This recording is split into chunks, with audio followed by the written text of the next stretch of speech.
All right, here we are. How's Hello, my my friend? friend. How am I? I'm reflective this week. Like I I'm just in the thick of it mentally and emotionally, and I'm looking around and seeing a lot of other people in that same space. Um a woman that I worked with for 8 years, she posted something yesterday about um kind of struggling, just finding herself having a harder time than usual coping these past few weeks. And the response that she got was enormous because she's the person who's always upbeat.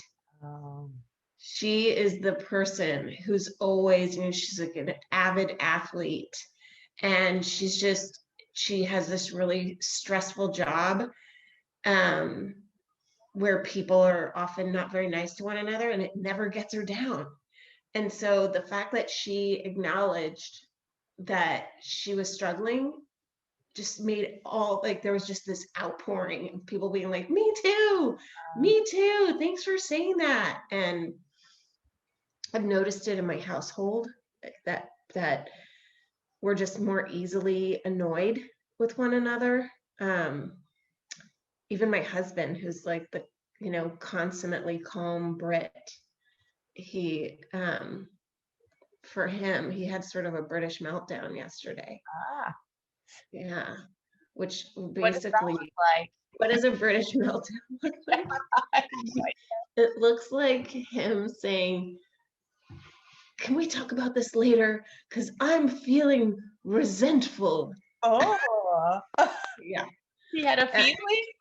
he had a feeling and he expressed it. Whoa. It really it caught me off guard, and I just slowly backed away and said, mm-hmm, sure, yep, we can do that. So yeah, I don't know. And so then I started thinking about, okay, why is this happening to so many of us now? And then what positive coping can I come up with for myself? And I mean, I think the why, I'm interested to know your thoughts on the why, but I think that a big part of it is just feeling loneliness. Like, we're heading into this part of the year where,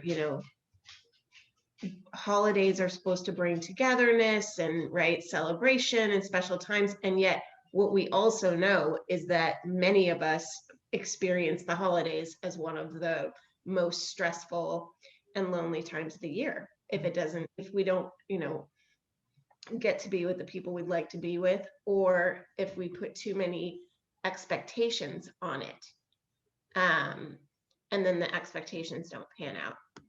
But I think we're just feeling that loneliness and knowing that, I don't know about what Michigan's doing, but we're not supposed to be with our more than 2 households and no more than 6 people. So I think that's part of it. What do you think? I agree. I'm seeing it as well.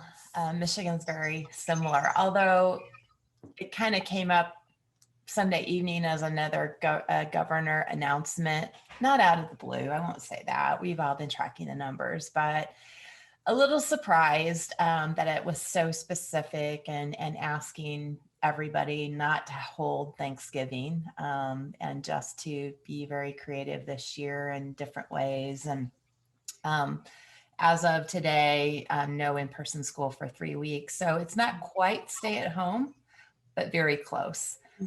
All indoor restaurants are now closed. They can do takeout only. Retail was not shut down, thankfully, for the holidays. But everything else practically is again. And it's just one of those take a deep breath moments. And, there goes Isley again that loves to go to school, just having a puddle meltdown Sunday night. Yeah. Yet she rebounded on Monday just because I let her talk, sort through it. I think maybe she's beginning to get a little bit of flavor of what it takes for her to work on herself to be more resilient. So not a terrible thing. Right. But That's a good point. but you could just feel almost a sigh throughout the whole community of really again and right now, as you said, it's a really hard right now. I had a team event yesterday online with a small group of about 8 people in a medical practice. And the exercise that I did with you last time about what you believe in, not a person believed in themselves or Mm. the team. Yeah. So um, the why is it? It's 9 months. 9 months. Um, the You know, it's kind of irony is this particular practice is related to OB. And so I started to frame it a little bit with, isn't that interesting? 9 months is the typical pregnancy. Here we all are 9 months into this, and we feel like we've just had it up to here. And I said, it's like having morning sickness for 9 months. And yet, what we don't talk about is even after you have the baby, then suddenly it's the sleepless nights and it's the colic and it's the fear of who the hell knows what, how to take care of that first baby, the panic. And yet, inherently, you're getting to the other side of that. It might take a year or two, or in my case with Easton, 3 years before he slept through the night. And yet, you're going to get through it and you're going to persevere and you focus on the love. You focus on the love. You focus on each moment. You adore that little baby. And what I see people focused on right now is fear instead of love. I don't see people focused on the moment and just noticing. Given all the distractions and chaos, there is still great stuff going on in our lives every moment. If we just look up and around and notice some details, notice our blessings, be grateful. So I think the fear relates to people that are living in the past and the memories, and they're sad that life isn't what it used to be, or they're afraid of the future. And if instead we could just focus on the present, the day, the sun, things can get a lot better. That is such a powerful analogy. And it has a meta quality to it because while you were talking, my baby went by crying. But fortunately, she didn't come over to me. She went to her dad. Oh, She knew that I was busy. But yeah, but it was kind of funny to listen to somebody wailing right. walking down the hall. The irony. That is scary. Yeah. That's it's certainly easier said than done. And one of the things that I think is a powerful thought, you talked about fear. We are so afraid of the loneliness, afraid of suffering, right? And so we do a lot to try to avoid that. Mhm. Versus, what if we just allow ourselves to feel it? What Right. if we're just like, I feel shitty. Right. I feel sad. Right. I Yeah. feel lonely. Yeah. But I think the slippery slope is, how do you allow yourself to feel it, but not just get completely bogged down in it? And so I don't know. I'm like thinking about how can I set a timer or something on my woe. Uh-huh. Like I need a woe timer. And Uh-huh. then I just go sit and feel it. Uh-huh. And then it's like, okay, Uh-huh. my timer went off. It's Yeah. time to find the positive. It's time to, like you said, find the love instead of the fear. Uh-huh. Yeah, it's time to, call it interesting that that came up for me. And how do I move it up from a fear to a, what do I love? What am I grateful for? I inherently believe, regardless of what our fears are or how bad our day is, there's somebody out there that has a greater fear, greater pain, whether it's physical or emotional, um, or going through some real trauma, real trauma. Mhm. Yeah. And if nothing else, I just try to think about who might be out there truly suffering, and try to share some love with them and send some good vibrations their way, or some prayers their way, or whatever you believe in. Yeah.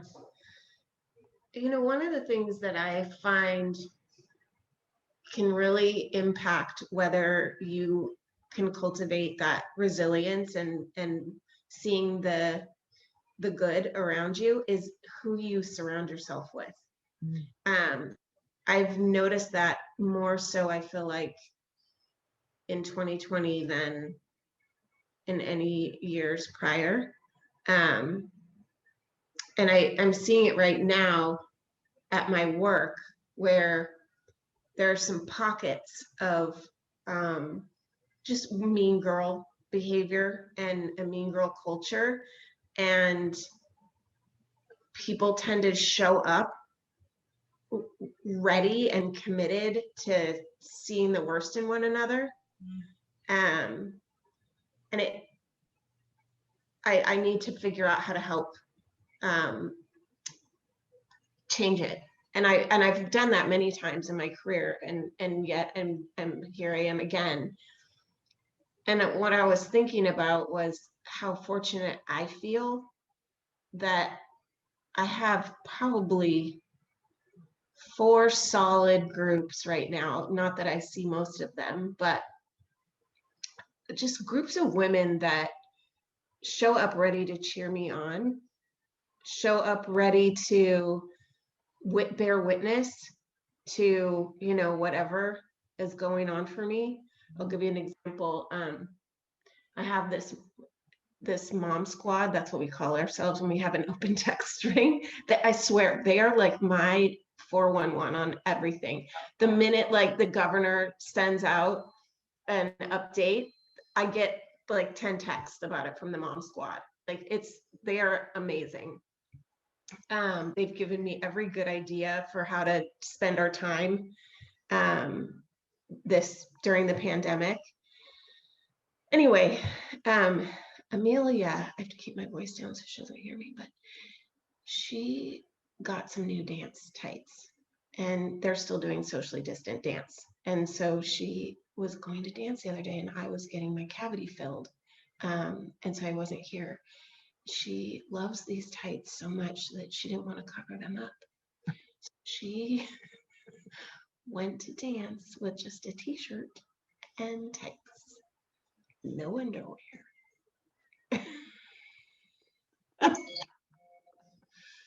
Yeah. So she comes home and she's wearing these shorts that are not her shorts. I'm like, hi, honey, what's going on? She goes, look, my teacher gave me these cool shorts. Don't you like them? And I said, yeah, why'd she need to do that? And she's like, and then she burst into tears. She's like, I didn't know that I couldn't just wear tights, and everyone was making fun of me. And she said actually her teacher was laughing about it with some of the I older kids. Were you laughing or crying? I didn't. I felt really bad for her because she was definitely feeling ashamed, ashamed and embarrassed.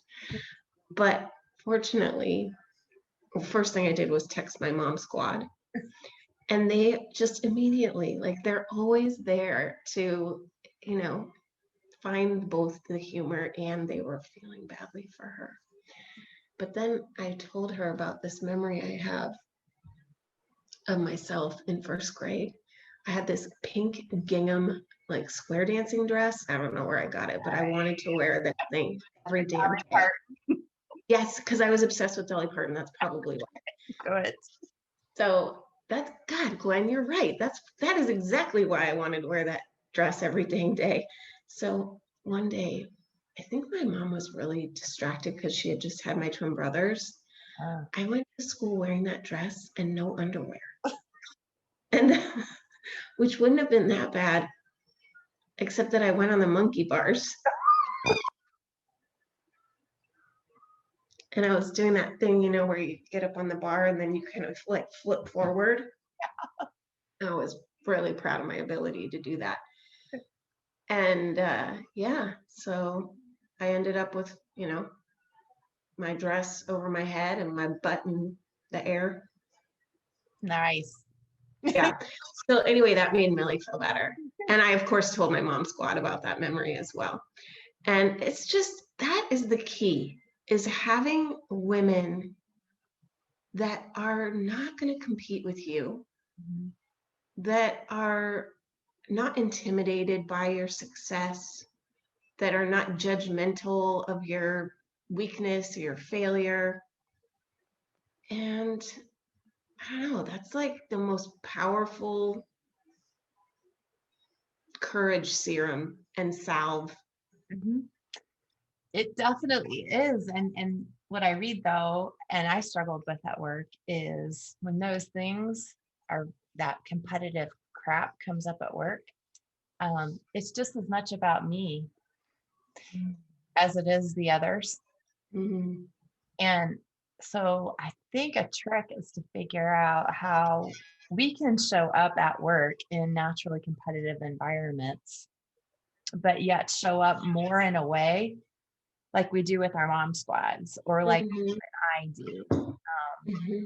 And how do you do that and just bring your vulnerable, goofy, loving self into a meeting so it doesn't incite all the mean girl stuff, Mm-hmm. and still have credibility and get your work done? And I really think that's a trick. And what I have found is when there are women at work that I would naturally compete with, it goes both ways. Offline, if I would start to have a relationship with them and just have these kind of happy hour kind of conversations, they were typically different kind of people. And sometimes we get to have some deeper level conversations to the point where we really did ultimately grow a relationship that I never thought was possible. So I think that's some of it. And I'm definitely not an expert in it. I struggled with it myself. But I have to ask myself as we go into the future, you know, how am I going to show up differently when the drama starts? You know, I'm part of that drama circle myself just because I'm there in the room or I'm there on an email. That's really good. You're making me think about questions I could ask myself and ask the people in the environment, you know, like what's coming up for me right now? Why do I suddenly feel threatened? Is that threat real? Mhm. You know, I think a lot of times we feel slighted. And so to say, is this person really trying to slight me? Yeah. And at what point do you ask questions in the room? Hey, time Yeah, out. What's going on here? yeah. Say more about that. Hmm. Yeah. What did you mean by that? Hmm. What's But coming you up for can't say you? it in a, What's coming up for you? yeah, what's coming up for you? That's I'm good. noticing. Yeah, yeah. Am I imagining it or blah, blah, blah? Mhm. I've also wondered, do you ever take a timeout in a meeting when it gets a little tense and just say, maybe we need to spend 30 seconds on what we're all grateful for and just kind of raise it up a little bit? I I I literally see the below the line behaviors and the above the line behaviors. And do you ever just call it out? Yeah, we don't. I mean, that's not the culture right now. Um, so there's some work to do. Mm-hmm. But it does make me that much more grateful for my mom squad, my House of Estrogen, which is what my best friends from college, we called ourselves. That's awesome. In fact, that's our text title, is HOE, which is kind of funny in and of itself. Um, and then I have a new group they're my Packed with Pride ladies, and we've all been together since March, where we just showed up, to Oh, right. do the, boxes of food for the families in our community. And these women, they're like, I love them. Yeah. Yeah. And it makes the hard stuff easy and exciting. And it just provides you with that relationship that you need. I'll go back to your comment earlier. That's not the culture right now. I Mm-hmm. wonder what it takes to start to shift a culture. Mm-hmm.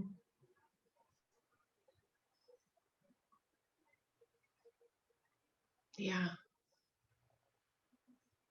Well, as we know about change, the way it is now has to be more painful than the pain to become different together. Mm-hmm. But it is pretty, I mean, it's uncomfortable a lot of the time. And so I feel motivated to help change it. But to your point, I have to look inside myself and say, what's my piece in this? Mm-hmm. And, take whatever accountability for that that's appropriate. And then just try something, try a little something. What's the worst that can happen? The mean girls laugh at you. Oh, well, they're laughing at everybody already. Yeah. There's not really any, I wouldn't say, at least in my direct team, that there's not a lot of mean girl, but they're in the broader organization, there are pockets of that. I think that in my own team, it's really more about just not having that trust. There's not a good level of trust yet. And so I think it holds us back from having the real conversations. Mm. So that's the work. You know how you plan to help build trust? I assume you've done it before in previous positions.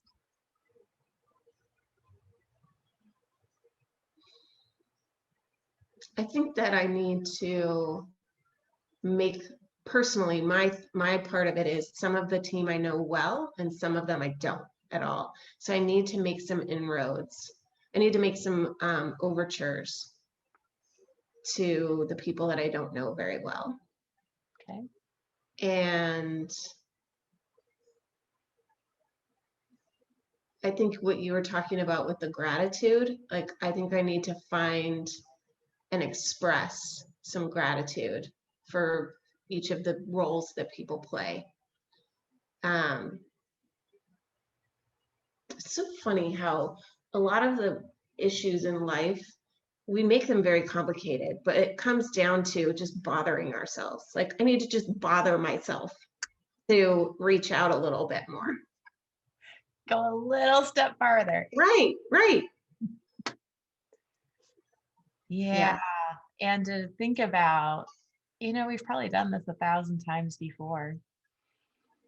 Maybe it took us forever to do it every time. Maybe we could do a little bit faster this time. Yeah.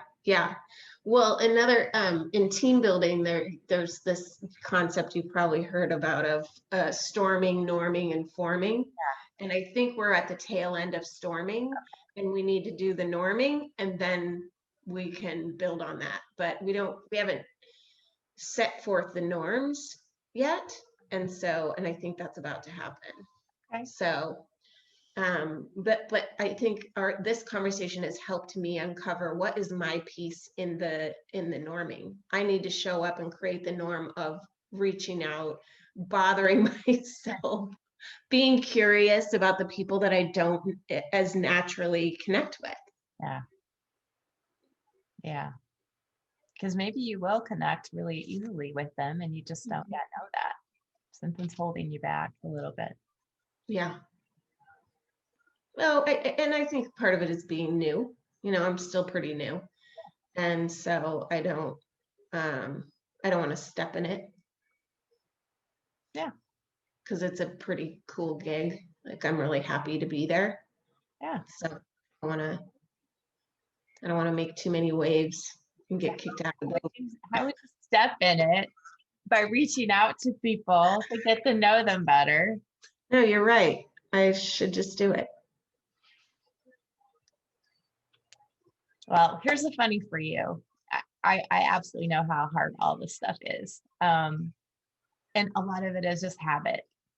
And the habit we don't even understand. We've talked about that before.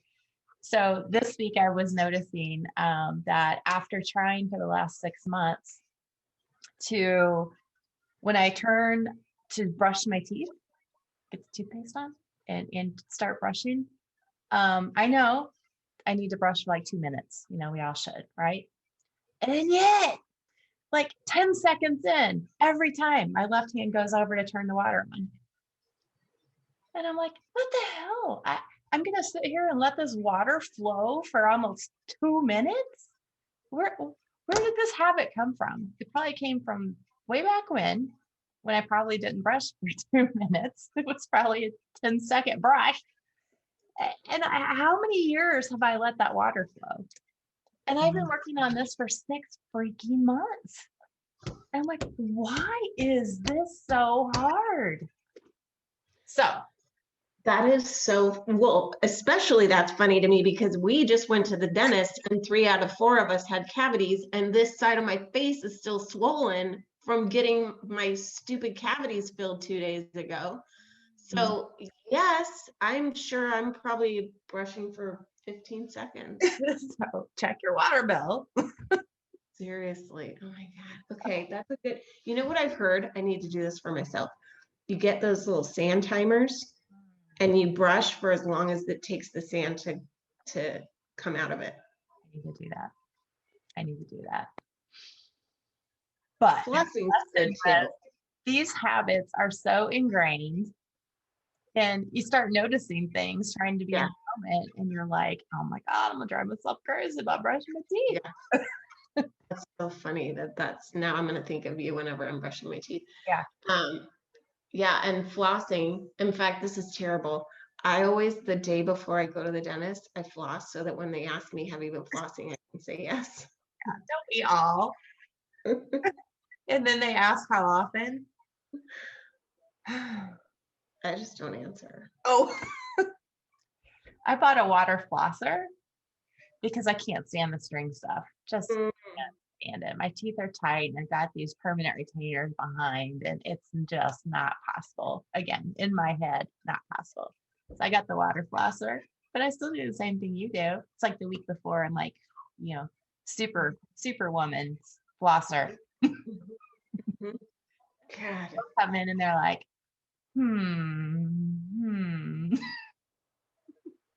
Yeah, I hate the dentist, and yet I love my dentist. My dentist is so funny. In fact, the night before I went to get this filled, I had dreams that my teeth started falling out, and she was trying to go on vacation to Costa Rica, and I stalked her.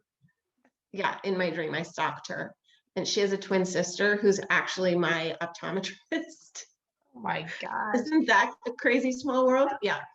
And her sister had to come up to me and be like, my sister is on vacation. You need to go away now. I told her about that. She thought it was hilarious. I know. I hate my dreams. About that. My dreams are so stupid and bizarre. Well, my friend, this has been really helpful. Thank you. I feel like I'm going to show up better at work. Thanks to you. Likewise. I'll be thinking of you as I brush my teeth. We're going to get these habits. We're going to notice. We're going to be present in the moment. And it might take years, but we'll kick butt. We'll get there. Yep. Got this.